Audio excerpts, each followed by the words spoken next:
Əgər rəssam olub pul qazanmaq istəyirsinizsə, durun elə indi auditoriyadan çıxın. Mən niyə dəvət eləmirsiniz? Come on, 100% orada ayalla dramadır, nə bilim, odur, budur deyil. Yəni ola bilər kimin üçünsə dram, kimsə bəlkə də gedib arzusuydu ki, Mark Rothko sənin qabağına ağlama. Bir şey paylaşmışdım ki, Qogen qız uşaqlarını istismar eləyib Haitidə. Bunu biraz uzun izah eləsəm. Əlbəttə. Belə bir fikir var ki, rəssamsansa sən acından ölürsən. Həqiqətən də bu gün Azərbaycanda rəssam acından ölür. Yox. Salam Təyyibə xanım, xoş gəlmisiniz. Birinci demək sizin paylaşımlarınız qabağıma çıxdı Threads-də. Ümumiyyətlə incəsənətə çox da maraqlı deyiləm açığı. Yəni bu sevməməyimdən deyil də, sadəcə bəzən insanlar orada sevdiyi mövzular deyim və yaxud da sahələr deyim. Mənim o sevdiyim sahələr yox, maraq dairəmdən kənar sahədir. Və həm də belə çox ağır, çox şablon formada paylaşımlarda istərsəməz insanı uzaqlaşdırır, amma sizin paylaşımlarınızı gördüm, videolarınızı gördüm. Həm müsbət aura aldım, həm də çox rahat bir şəkildə, maraqlı bir şəkildə postlarla qarşılaşdım. Elə səhifəni izlədim, gördüm. Bayağı izləmişəm artıq. Birinci oradan yazdım sizə, Threads-dən yazdım dəvətimi. Sonra dedim birdən o görmə, həll görməmişsən. Yox. Yaxşı ki o zaman Instagramdan yazdım. Çox sağ olun ki, siz də səmimi cavab verdiniz. Ən əsası çağırışımı, dəvətimi qəbul elədiniz. Ümumi olaraq Böyütmasını öz izləyicilərini sizi tanıyır, amma məndə daha çox fəlsəfə elmi olduğu üçün ola bilər ki, mənim kimi maraq sahəsi dairəsi olmayanlar ola bilər. Təyyibə Heydərova kimdir? Özünüz haqqında qısa bir məlumat. Təşəkkürlər dəvətiniz üçün. Çox xoş oldu.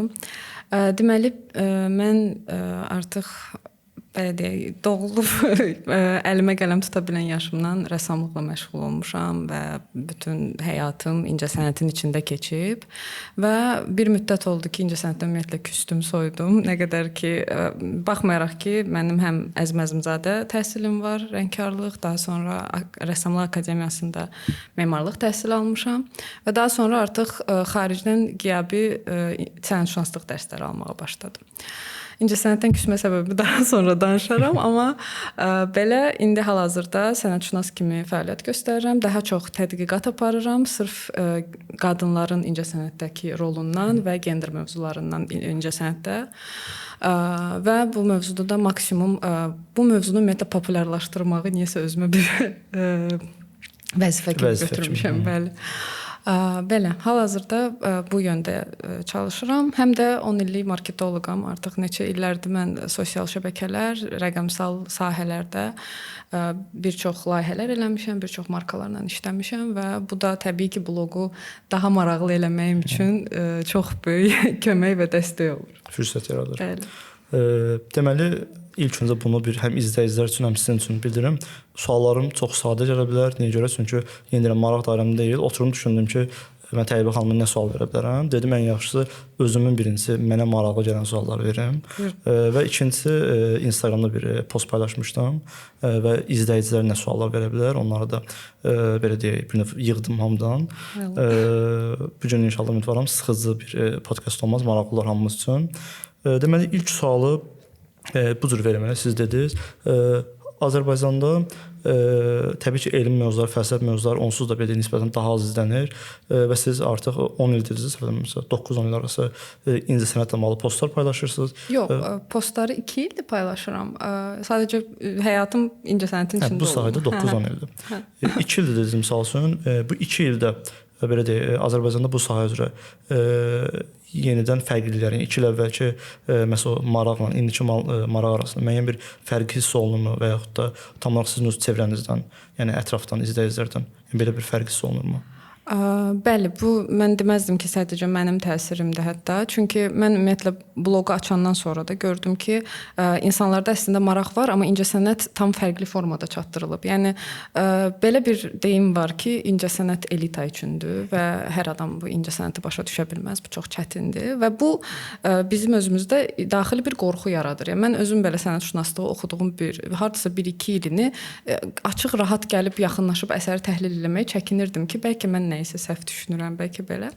Və bu istər-istəməz marağın da az olmağına səbəb olur və nəyisə görə də bəlkə də bilmirəm bu mövzuda bloq azdımı bu səbəbdən də ola bilər. Məlumat çox sadə və düz çatdırılırdı ki, məsələn Rembrandt doğulub falan vaxtda falan təhsil alıb və s. əsərləri budur. Mən buna biraz başqa cür yanaşaraq çalışdım, yaxınlaşım və gördüm ki, insanlarda ciddi şəkildə maraq yaranır.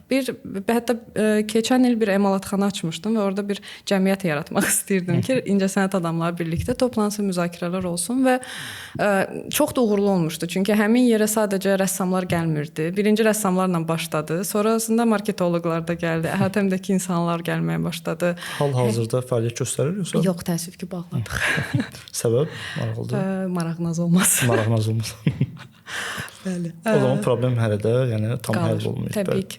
Amma ora bağlanandan sonra məsələn həmin o gələn adamlar çox məyus olmuşdu və onlar mənə çox yazırdılar ki, məsələn bəlkə dəstək olaq, bəlkə necəsə eləyək, yenə açaq oranı və s. amma təəssüf ki, sadəcə quru dəstəklə böyük bir məkanı, böyük bir yeri maliyyələşdirmək olmur və biz bağlamalı olduq oranı. Amma marağın olması belə mən məsələn həmin vaxtda çox küsmüşdüm. Çünki çox əmək sərf elədim oranın açılmasına və marağın az olmağını görəndə bağlamalı olduq. Bloqu sonrasında yenə də davam elətdirməyə məni bəlkə də ilhamlandıran oldu ki, o insanlar hansılar ki o connection-ı artıq yaratmışdılar. Onlar yenə də davam eləyib baxmaq, izləmək istəyirdilər. Və mən bunu videolarla davam elətdirdim. Sonrasında canlı seminarlar və s. bu formada çalışıram ki, hələ də çalışıram. Auditoriyamla da çox sıx əlaqə qurum və həm də ki, incəsənətin də bu elita üçün olduğu mifini ortadan qaldırım ki, insanlar qorxmasınlar. Qorxulu deyil. Deməli, mən sizin mən artıq çağırmışam podkastda, bunu Instagramda paylaşanda mənim ətrafımda olan yazıcı dostlarım belə bir sual ünvanlamışdı ki, mövzumuzun ardınca məncə sual yerinə düşür. Bilirsiniz ki, Azərbaycanda yazıçılar İttifaqı ilə yanaşı Rəssamlar İttifaqı da mövcuddur. Amma məsəl üçün biz yazıçılar İttifaqında olan səs-küyləri, oradakı yazıçıların müəyyən çıxışlarını və yaxud da çıxardıqları əsərləri bunların tez-tez həm sosial mediada, həm də real həyatda belə çox da belə va olmasa da müəyyən qədər səslərini eşidirik. Yəni bizə o səslər gəlib çatır. Bəs niyə Rəssamlar İttifaqı səssizdir? Məsələn, yazıçıların sualı buydu ki, niyə orada müəyyən belə ən azı səs-küy yoxdur belə deyək? Belə deyim də, mən ümumiyyətlə Rəssamlar İttifaqını akademiya dövründə, təhsil aldığım dövrdə ora çox eşidirdim və çox istəyirdim, arzum idi ki, mən bir gün Rəssamlar İttifaqının üzvü olacağam. Amma bununla da tamamlandı. Yəni akademiyanı bitirdim və sanki bu ittifaqın haqqında heç bir məlumat eşitmirdim, görmürdüm. Mən deyərdim ki, bu bəlkə də biraz gənc nəfəsə ehtiyac var. Çünki istənilən qurum, istənilən şirkət, ittifaq müasir dövrün tələblərinə uyğunlaşmalıdır. Bizim müasir dövrün tələbləri də şəxsi PR-dan gedir. Bu həm markaya aiddir, həm insana aiddir.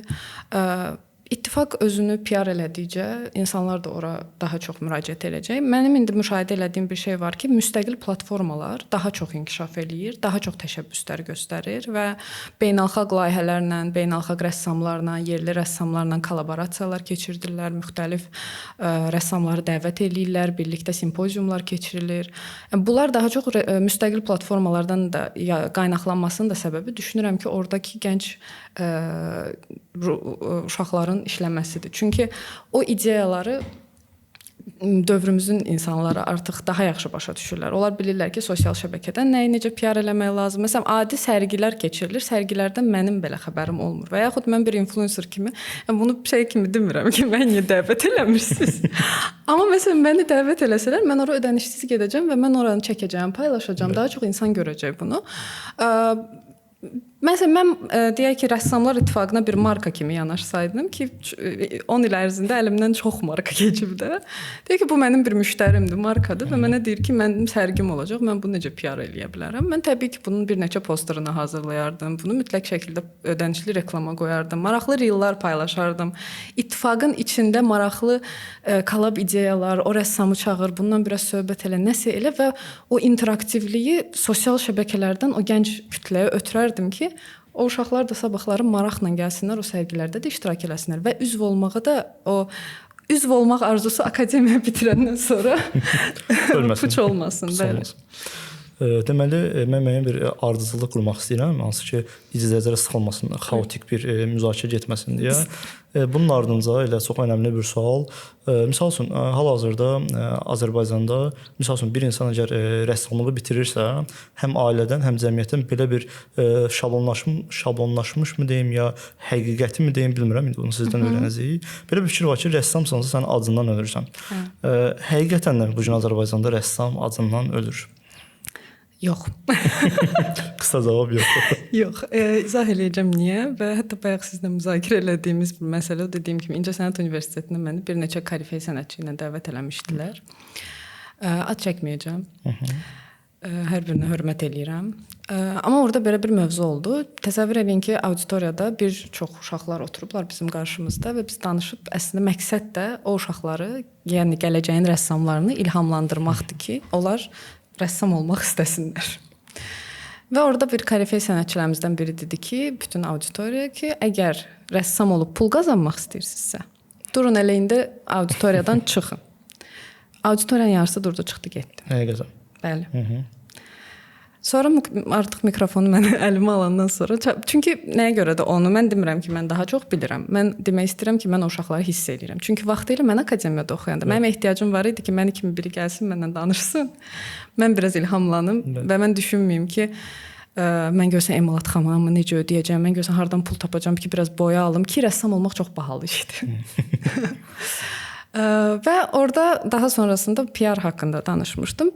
Şəxsi PR dövrü çox bəxtimizi gətirib ki, şəxsi PR dövründə doğulmuşuq. Bugün hətta mən bir həmkarımla müzakirə eləyirdim ki, əvvəllər efirə çıxmaq üçün insanlar nələri qurban verirdilər ki, bir dənə efirə çıxım, üzümü görsünlər və məni tanısınlar. O efir indi bizim əlimizin altındadır. Bu YouTube-dur, bu Instagram-dır, TikTok-dur və digər platformalardır. Və çox daha effektivdir. Çox daha effektivdir və artıq TV-yə daha az baxırlar, nəinki sosial şəbəkələr. Çünki sənin əlinin altında daim smartfonun var və sən baxırsan. Və gənc rəssamlara da buradan, belə deyim də, bacarana can qurban. Pul qazanmaq istəyirsinizsə, hamı biraz belə deyə introvertliyini bir kənara qoyub artıq video çəkməyi öyrənəcək, artıq videoya danışmağı öyrənəcək. Bəlkə danışmaq istəmirsinizsə, o xarici bloqlarda tez-tez qabağıma çıxır, rəssamlar sadəcə çönür və kətanını belə fırladır, əsərini göstərir, viral olur.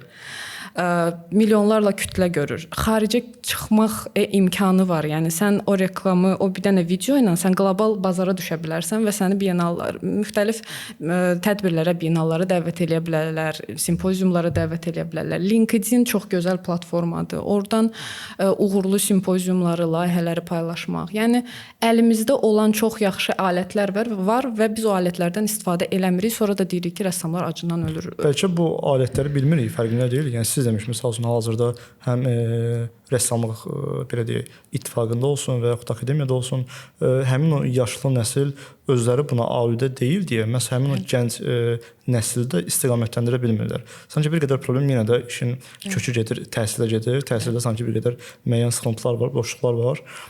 Amma bu gün belə deyək də, hansısa bir şəxs mən universitetdə öyrənmədim deyə bir əlində yəni bunu kağız parçası eləyib çıxa bilməz məncə. Çünki sizin kanallar var və sizin həmçinin əməkdaşların, həmkarlarınızın kanalları var. Yəni bu istiqamətləri böyük ehtimal ki, öz bloqunuzda, öz səhifələrinizi paylaşırsınız. O zaman buradan çox maraqlı bir sual çıxır. Mən rəssamlıqla heç bir anlayışım yoxdur. Təbii ki, birinci rəssamlığa marağımın yaranması üçün rəsm əsərlərini anlaya bilməyim lazımdır. Hansı ki, misal üçün mən bir kitab oxumaq istəyirəm. Misal üçün fəlsəfi bir janrda kitab oxumağım üçün, marağımı çəkmək üçün mən onu ilk növbədə anlamalıyam. Və bu anlamağın yolu. Mənim kimi və yaxud da izləyicilərin içərisindən də bir ehtimal ki, rəsmlərlə bağlı anlayış olmayanlar ola bilər. Anlayış olmayan bir şəxs bir rəsmi necə anlamalıdır? Təbii ki, fərqli üslublar var. Ümumidə bunun hamısında izah eləsək artıq ayrı bir podkast olar. Amma qısa olaraq ümumi fikirlər belə deyil. Bir rəsm əsəri necə anlaşılmalıdır? Analiz olunmalıdır. Bəli. Əslində burada belə bir cavab verəcəm. Çox belə qeyri-adi səslənə bilər ki, anlamalı da deyilik əslində. Yəni daha doğrusu biz o əsərə baxanda mütləq deyil ki, onun bir doğru cavabı var və biz o doğru cavabı baxıb anlayacaq ki, bax, hə, rəssam bunu demək istəyib.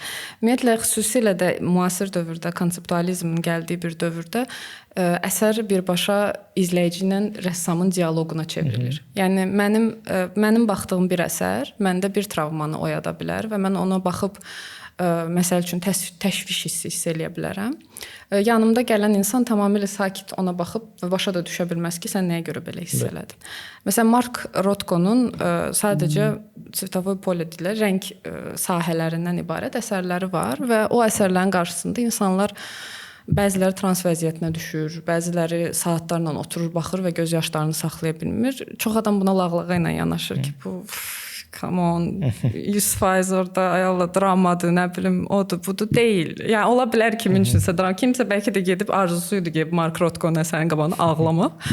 Amma əsər də olur ki, şəxsən mən məsələn Viyanada Egon Schiller'in ailə əsərini görmüşdüm və düzdür, hekayəsini bilirdim az çox, amma o əsərin hekayəsinə ehtiyac olmadı. Mən o əsərin qarşımda görəndə birdən-birə özümdən də asılı olmadan ağlamağa başladım. Çünki onun hekayəsinin kədərli olmasını bilirdim deyə deyildi. O rəssam onun kədərini boyaları ilə artıq ötürmüşdü. O rəngləri ilə ötürmüşdü və o çarəsiz üzlərlə ötürmüşdü. Müasir dövrdə də elədir ki, məcbur deyilik ki, biz əsərdə düzgün cavab axtaraq ki, burada nədir? Məsələn, mən bəzən təhlil edirəm, mənə rəylər yazırlar ki, siz bu o demək deyildi, məncə bu o demək idi. Okey də, diyor, sənin üçün bu o demək idi, mənim üçün başqa şeydir bu. Mən səninlə mübahisə eləmirəm də bu barədə. Digər bir tərəfdən sərgiyə gedəndə məsələn əziyyət çəkirlərsə, çox rahatlıqla o QR kodları skan eləyəndə yanında və yaxud yazını oxuyanda düz orada da bir problem var. Çox vaxt sərgilərdəki o QR kodları skan eləyəndən sonra mətn biraz belə olur. Məsələn, mənim aldığım təhsil, xaricdən aldığım təhsilə əsasən o preskurantlar çox rahat, yəni yoldan keçən sadə bir vətəndaş sərgiyə girib o skanı eləyəndən sonra başa düşməlidir ki, bu ən azından rəssam nə demək istəyib və yaxud rəssamın özü kimdir. Nə olar, bunları daha səliqəli yazaq.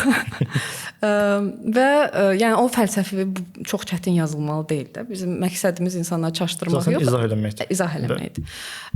Digər tərəfdən həmişə adətən sərginin açılışında rəssamların özləri də iştirak edir. Çəkinmədən rəssamdan soruşmaq olar ki, sənin daxili aləmi nə məcbur elədi bunu yaratmaq və yaxud ideya nədən ibarətdir, nəyə görə bunu fikirləşdin? Adlar bizə çox vaxt ipuçları verir. Bu da bizə kömək eləyir başa düşməyə. Amma belə təbii ki, dövrlərə bölünür və məsələn Renesans dövründə tam fərqli hansısa elementlər başqa bir şeylər bildirirdisə, indiki dövrdə ümumiyyətlə onlar heç bir şey, heç bir simvol olmaya bilər, ifadə eləməyə bilər. Bunun üçün istəyirəm məsələn broşurlar falan hazırlayım, daha asan olsun əsərləri anlamaq, amma sırf indiki sərgilərdə çox əziyyət çəkməyin, rahat sadəcə öz düşüncələrinizi buraxıb rahat əsərdən zövq alıb başa düşmək lazımdır ki, o rəssam nə hiss elədi, siz nə hiss eləyirsiniz? Əsas odur ki, o dialoqu düzgün qurasınız. Orada da rəssamın özünün də uğuru ortaya çıxır ki, o şeyi hiss elətdirə bildi.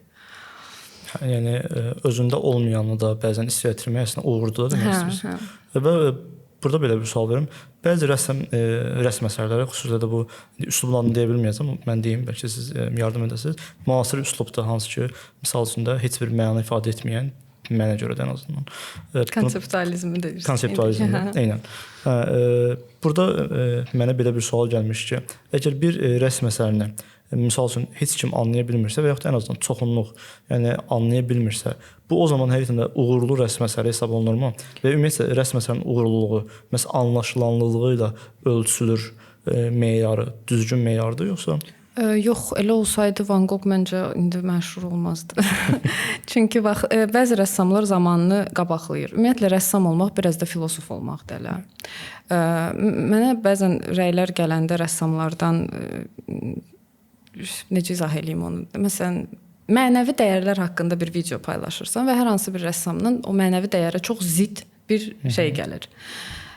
O halda məsələn mən artıq onun əsərini təhlil eləyəndə də mən səmimi yanaşa bilməyəcəm o əsərə. Necə izah edeyim? Yəni o insan sonra hansısa bir ali hisslərdən yazanda mən onun o mənəvi tərəfini az da olsa başa düşdümsə, bu mənim üçün artıq red flaga çevrilir. Çünki demirəm ki, məsələn mən Qogen haqqında şey paylaşmışdım ki, Qogen qız uşaqlarını istismar eləyib Haitidə, amma rəssam olaraq işləri dünya masştabında satılır. Hələ də auksionlarda baha qiymətlə dəyərləndirilir və bu onu pis rəssam eləmir.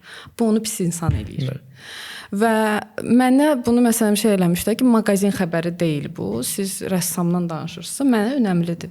Məsələn, mən əsəri təhlil eləyəndə rəssam deyək ki, ana uşaq sevgisindən, qadının feminizmə bir əsər həsr eləyirsə və arxada mizoginist danışırsa, bu o deməkdir ki, bu insan sadəcə PR-ı üçün, pulu üçün çalışır və mən buna artıq sənət kimi baxa bilməyəcəm. Kimsə Qogeni sevməyə davam edə bilər, yaradıcılığına da sözüm yoxdur. Amma insan olaraq dəyərləndirilməlidir və əsərlərdə də bu formada olur. Bəzi rəssamlar zamanını qabaqlayır, bəziləri geridə qalır, bəzilərinin fəlsəfəsi çatmır. Orada sırf başa düşülməkdən çox indiki dövrdəki rəssamları biz təhlil eləsə, əgər nəsə bir fəlsəfi bir şey çatdırmağa çalışırlarsa, mən deyərdim ki, o rəssamın özünün də fəlsəfəsi çox önəmlidir. Maraqlıdır. Yəni tək rəsm yox, eyni zamanda şəxsin özünün də düşüncələri. Bəli, çünki o artıq öz əksini tapır o əsərlərdə. Həmrəylik də, yəni bir hər ikisi bir yerdə müəyyən bir şeyi saxlamağa çalışır tarazlığı. Burada çox verilən bir məşhur yenə sual verəcəm ki, bu konseptualist üslubda çəkilən rəsmləri çox belə bir şərh gəlir izləyicilərdən. Bunu mənim nənəm də çəkə bilər. Həqiqətən də məhz nənə elə bir rəsm çəkə bilərmi?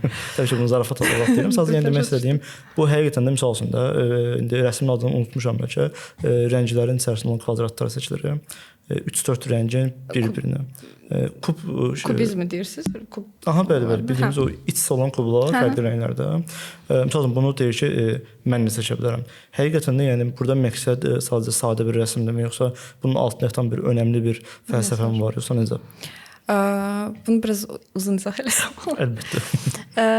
19-cu əsrdən sonra əvvəllər əsas rəssamı rəssam edən şeylərdən biri ideya bir kənara, ideya ikinci plandaydı. Birincisi onun əl qabiliyyəti idi. Çünki fotoqrafiya yox idi və insanlar, uzaydaganlar, varlı insanlar necəsə həkk eləməli idilər tarixə ki, mən olmuşam, qələbə çalmışam, bu mənim yoldaşım, uşağım olub və s. Əsasən, yəni demirəm hamısı, rəssamların çoxu sifarişləri belə işləyirdi, həyatını belə qazanırdı. Amma sonrasında fotoqrafiya yaranır və böyük bir boom yaşanır incəsənət sektorunda. Bəzi rəssamlar ümumiyyətlə incəsənətdən küsür, uzaqlaşır ki, olan bir işin mənası qalmır kimi düşünürlər. Amma burada da yaranır bizim modernistlər, gəlirlər, ya daha doğrusu modernistlər o dövrdə gəlir, onlardan sonra daha da keçir. Bizim bu Pollock gəlir, Picasso gəlir, Matisse gəlir, bu rəssamların hamısı hərəsi bir tərəfdən çox qəribə formalarda boomlar yaradır və full bu 20-ci əsr bizdə elə bil ki, bütün incəsənət anlamını alt-üst eləyir. Biz başa düşə bilmirik ki, nə baş verdi və indi ilə davam edir. Bunun səbəbi də artıq incəsənətin forma dəyişdirməsi oldu. Çünki əvvəl önəmli olan əgər əl qabiliyyəti, gözəllik idisə ki, orada da mənəvi dəyərləri çatdırmağa çalışırdılar. Hansısa gül boynunda, nə bilim, sırğası ilə mi, üzü ilə mi, barmaqları ilə mi? İndi ideya keçib birinci yerə və bu o dövrdə başladı. Bunun səbəbi də oldu ki, rəssamlar artıq başa düşdü ki, incəsənət dövrün güzgüsünə çevrilir də. Belə fotoqrafiyanın yaranması belə dövrün güzgüsü idi və onlar başladılar daha çox bu mövzuları analiz eləməyə. Həm dövrü, üstəlik ağır dövrlər idi. Yəni 1-ci, 2-ci dünya müharibələri və s. Onsuz da böhranlar çox idi. O qəribə də beynin çönmə məsələsi orada baş verdi və rəssamlar hərəsi başqa şeyləri eksperiment eləməyə başladılar. İcmalar qurmağa başladılar. O icmaların daxilində də bu cərəyanlar yarandı. impressionistlər, modernistlər, oradan kubistlər və s. yəni sürrealistlər ki, bunlar hamısı artıq deformasiya, bizi reallıqdan uzaqlaşdıran şeylərdir və obyekti yox eləyirdi tamamilə. Ümumiyyətlə Pollock kimi rəssamlar gələndən sonra biz ümumiyyətlə sadəcə rənglər, nöqtələr və s. kimi şeylər görürdük. Çünki artıq əl qabiliyyəti keçdi ikinci plana, birinci plana gəlir ideya. Konseptualizmdə bu lap qabarıq formada ən əsası ideyadır. Sən hətta əşyanı görməyə də bilərsən, heç bir əsər görməyə də bilərsən, əsas çatdıracağın ideyadır. Amma o dövrdə ideya ilə əl qabiliyyəti demək olar ki, eyni gedirdi, ideya onu üstələyirdi. Rəssamlar özləri rəssamlığı, incəsənəti sorğulayıb ironiya ilə yanaşaraq ironik əsərlər yaratmağa başladılar. Dadaistlər orada dünyanı dağıdırdılar, yəni çox maraqlı şeylər eləyirdilər. Amma bunlar indi baxanda kiməsə absurd gələ bilər. Amma əslində vaxtı ikən onlar bir şeylər dəyişiblər. İncəsənətdə düşüncə tərzini dəyişiblər. Yəni dediyim kimi indi biz Gogenin həyatına baxıb ona görə təhlil eləyəndə onun şəxsiyyətini də təhlil eləyirik. Amma o dövrdə onun şəxsiyyəti təhlil olunmurdu. Əl qabiliyyəti təhlil olunurdu. Bu kimi şeylər. Ona görə nənəmiz də çəkə bilər əslində, nə yalan deyim. Yəni məsələn Mark Rothko'nun əsərləri kimi, nə bilim Pollock'un əsərləri kimi boyalı düzdür, orada rəng ahəngləri və s. var. Amma baxanda deyirsən ki, Maleviçin kvadratı deyək də, yəni götürdün, rəylədin. Amma Maleviç buna kitablar əsr eləyib. Maleviç orada insanlığı, varlığımızı ümumiyyətlə sorğulayıb, öz-özünə zidd nə qədər fikirlər yazıb. Mən o kitabları oxuyanda baş sındırırdım həqiqətən. Çünki bir yerdə başqa şey deyir, bir yerdə başqa şey deyir. Amma insan həqiqətən görür ki, bu nöqtəyə o sıfır nöqtəsi hesab olunur da, qara kvadrat. O sıfır nöqtəsinə gələnə kimi əməl başda fəlsəfi araşdırmalar eləyib, axtarıb, düşünüb ki, incəsənət hansı nöqtəyə gəlib. Onun üçün incəsənətin sıfır nöqtəsini o yaratmışdı. Suprematizm o elə yarandı məsələn. Bu da onun incəsənətə ironik yanaşması idi. Əl qabiliyyəti yox idi mi? Var idi. Biz Maleviçin də, Picasso'nun da, Salvador Dali'nin də işlərinə baxsaq, biz görürük ki, bu insanların əl qabiliyyəti o Rənesansın təriflədiyimiz rəssamlarından geri qalmır əslində. Sadəcə onlar ondan imtina eləyib artıq müasir incəsənətə yönəliblər. Və bu müasir incəsənətin də tənqidində həmişə o sözü deyirəm ki, vaxtı ki Picasso'nu da, Van Gogh'u da bəyənməyiblər və tənqid ediblər, çünki onlar da akademizmi qoruyublar. İndiki rəssamların da dəyərini indi bilək. Çünki eynisi sonra olacaq yəni. Bu həmişə eyni cür olub. Onsuz 20 il sonra yenə onların üst nöqtəyə qoyacağıq da, indidən bilməyə çalışaq. Onda bu suala qısa cavab verməli olsaq, nənələrimiz o kvadrat çəkə bilər, amma ona o mənanı, fəlsəfəni yükləyə bilməz. Belə anladım da. Əla, çox maraqlı. Bir də siz də bu, yəqin ki, məncə son dönəmin incəsənətlə bağlı ən maraqlı bir faktı yaşanıb. Louvre muzeyindən müəyyən əşyalar oğurlanıb, siz də bunu postlarında paylaşmışdınız. Həm bu hadisə haqqında müəyyən bir qısa informasiya, düzdür, posta vermişsiniz, amma bir də bu kanal üçün zəhmət olmaz əlbəttə. Bir də ümumi tarixdə belə bu kimi maraqlı faktlar yaşanırmı və bunun incəsənətə xüsusi təsirləri varmı? Bəli, Louvre-dakı bu oğurluq hadisəsi konspiroloji şeylərlə doludur ki, özləri oğurlayıblar. Mən nə qədər adam yazmışdı ki, yəqin rəhbərliyi özü oğurlayıb və s.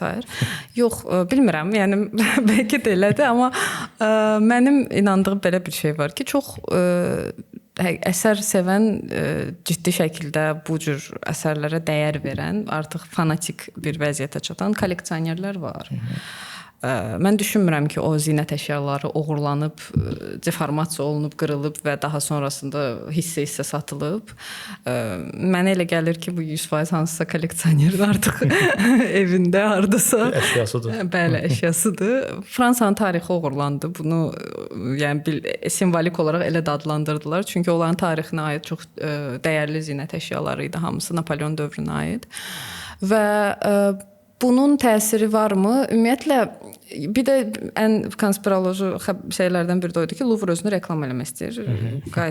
Louvre'un qabağındakı sıranı yəqin ki, çoxlarınız görmüsünüz. Yəni, onların elə bir PR-a ehtiyacı yoxdur da ki. Hətta mən bildiyim qədər orada iştirak eləmək üçün aylar əvvəldən rezervasiya edənlər var. Yəni, rahat girə bilmək. Müştəri ehtiyacları yoxdur məncə. Yəni, o deyil. Amma Fransa hakimiyyəti açıq şəkildə bəyan eləmişdi ki, və Louvre'un da rəhbərliyi bəyan eləmişdi ki, Louvre'un mühafizə sistemində ciddi problemlər var və olub.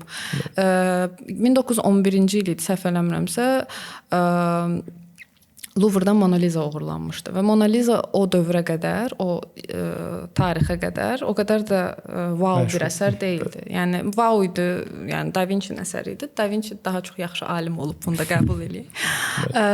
Da Vinci-nin əsəri idi, amma indiki izdiham yox idi. Yəni indi Mona Lisa-ya yaxınlaşıb şəkil çəkdirmək yanında mümkün deyil. Adamlar çoxdur, qabağında şüşəsi var və s. uzaqdan ən dəyərli Louvre eləyən deyək ki, əsər sayılır.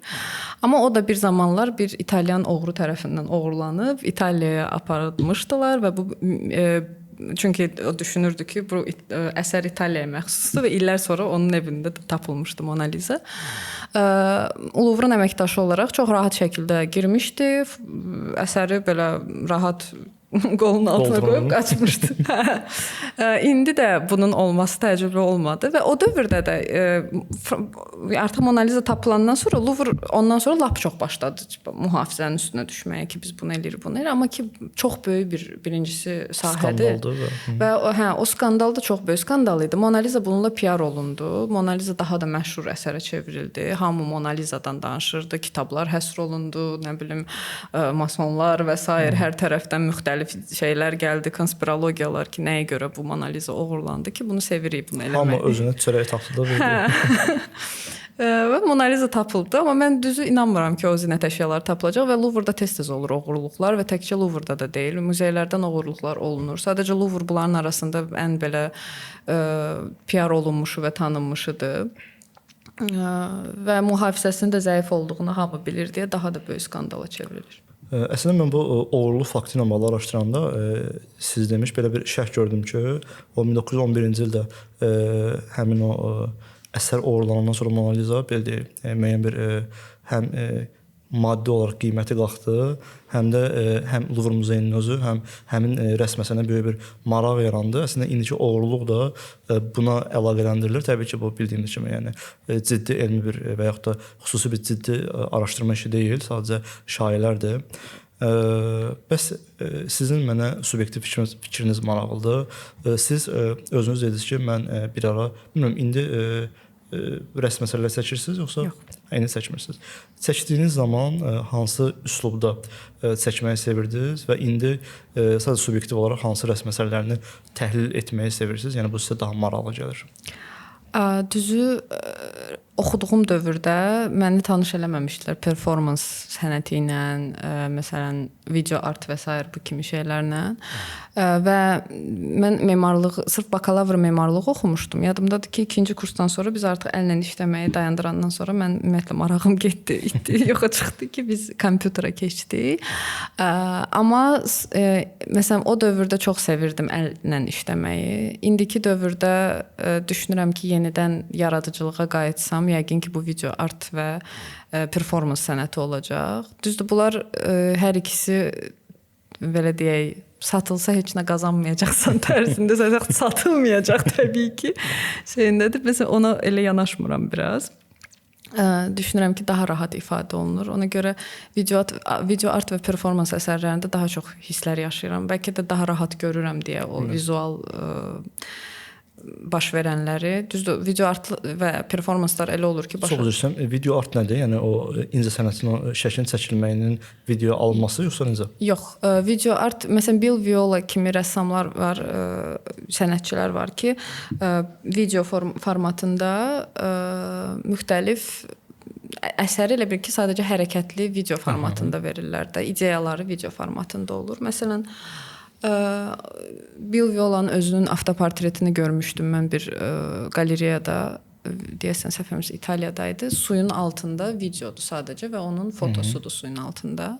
Yəni və özüydü, yadımda deyil artıq.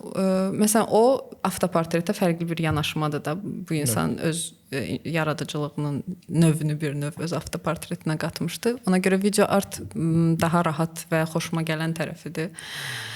Üstəlik video artla emosiyaları ifadə eləmək mənə daha rahat gəlir.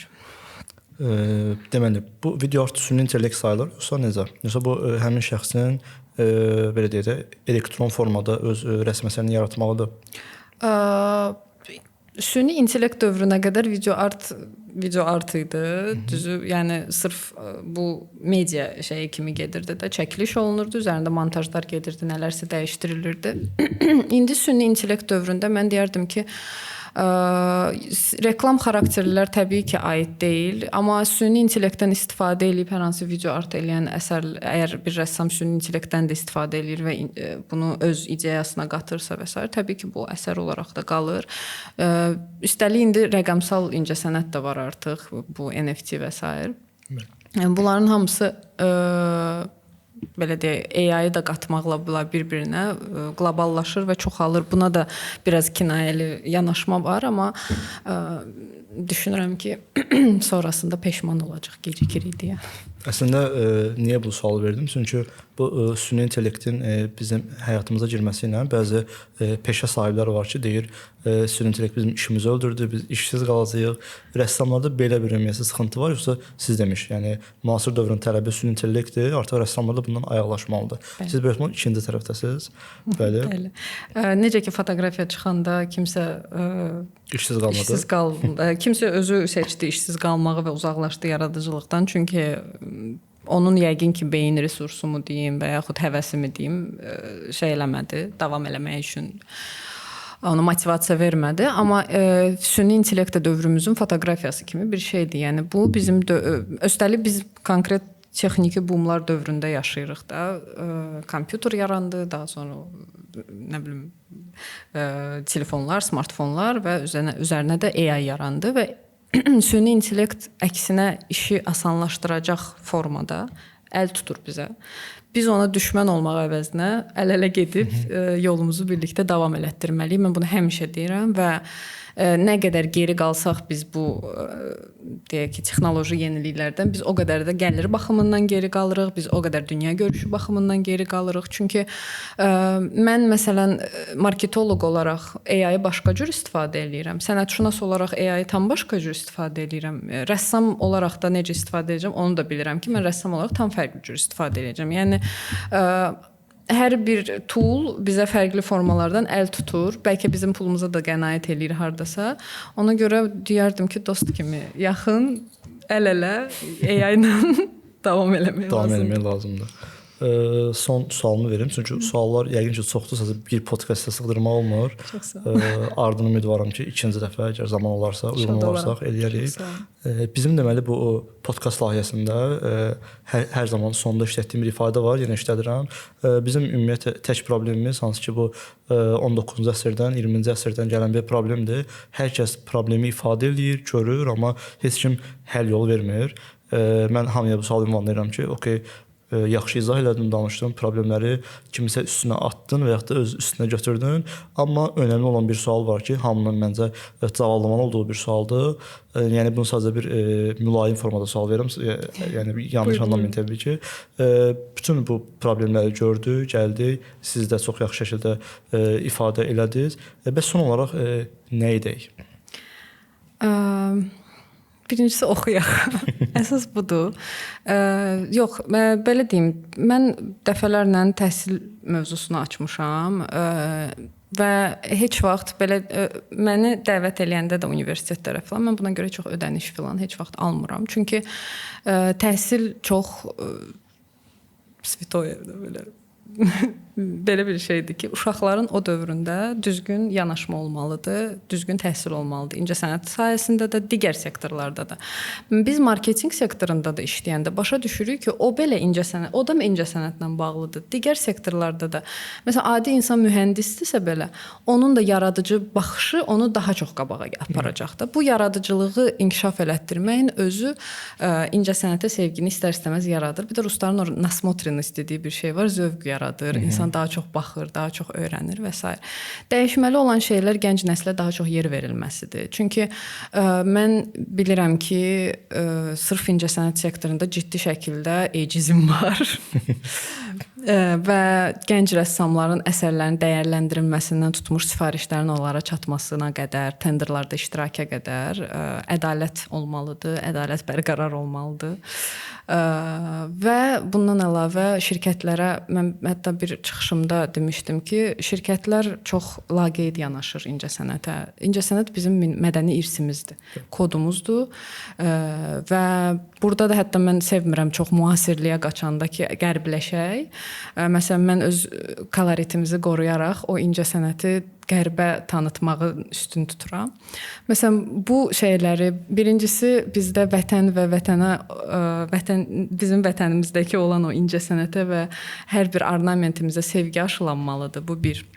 İkincisi bunları sintezlə birlikdə necə işlətmək lazımdır, bunu necə eləmək. Bu iki. Üçüncüsü də ki, gənclərin özünün çıxış yolları axtarmağı çox önəmlidir. Yəni mən sənətşünas olaraq kənarda oturub ancaq kitab oxusaydım və heç bir şeyi video çəkməsəydim, paylaşmayacaqdım, nə mən burada oturacaqdım, nə mən heç bir universitetə gedib çıxış eləməyəcəkdim, danışmayacaqdım və oturub şikayət eləyəcəkdim ki, mən o qədər oxumuşam, mən heç kim heç yerə çağırmır və mən heç kimə maraqlı deyiləm. Yenə deyəcəm, bacarana can qurban. Hamı sadəcə özünü PR eləməlidir, bu dəyişdirilməlidir və biraz da o indi hal-hazırda futbol sektorunda işləyirəm və komanda ruhunun, komanda oyununun nə qədər önəmli olduğunu daha da yaxşı başa düşürəm. Bizdə də eyni şeydir. Yəni icmalaşma olmalıdır biraz. Bir-birimizə düşmən yox, dost kimi yanaşmalıyıq və ən əsası bizdə sərgilərə gedəndə məsələn sənətşünaslar rəssamları tənqid eləməkdən çəkinir, mən də eləyəm. Çünki sabahları onlarla üz-üzə gələndə onlar sənin tənqidini peşəkar tərəfdən qəbul eləmirlər. Onlar sənin tənqidini şəxsi qəbul edib ya səni çağırmırlar, ya sonrasında salam vermirlər və s.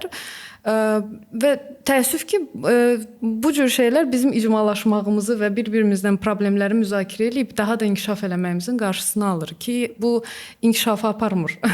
Hal-hazırda baş verən bizi geri aparır. Kimsə utanacaq, kimsə çəkinəcək, kimsə sərgiyə getməyəcək, kimsə sevmədiyi rəssamdır deyə ora getməyəcək və s. Bu elə olmamalıdır. Ona görə icmalaşma, təhsil və şəxsi PR deyərdim. Yəni biz çox rahat bir şəkildə sevmədiyimiz rəssamın sərgisinə gedib onu tənqid eləməyi həm eləyə bilməliyik, həm də buna bir şərait yaratmalıdır. Həm bəli. Şəxsi keyfiyyət olaraq, yəni bir rəssam tənqidin təhqir olmadığını anlamalıdır.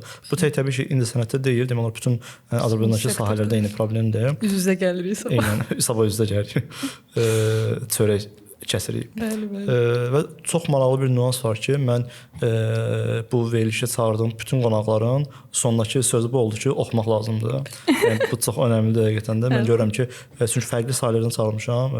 Yalçın müəllimin özü olsun, Vüsal bəy olsun, Əli bəy olsun və siz olasınız. Yəni hər kəs fərqli sahələrdə olsa da tək bir ifadə var ki, oxuyun, araşdırın və ən önəmlisi tənqidlərə açıq olun və tənqidi yanaşın. Və tənqidi yanaşın. Belə bu çox önəmlidir. Hər iki tərəfi paralel aparmaq lazımdır.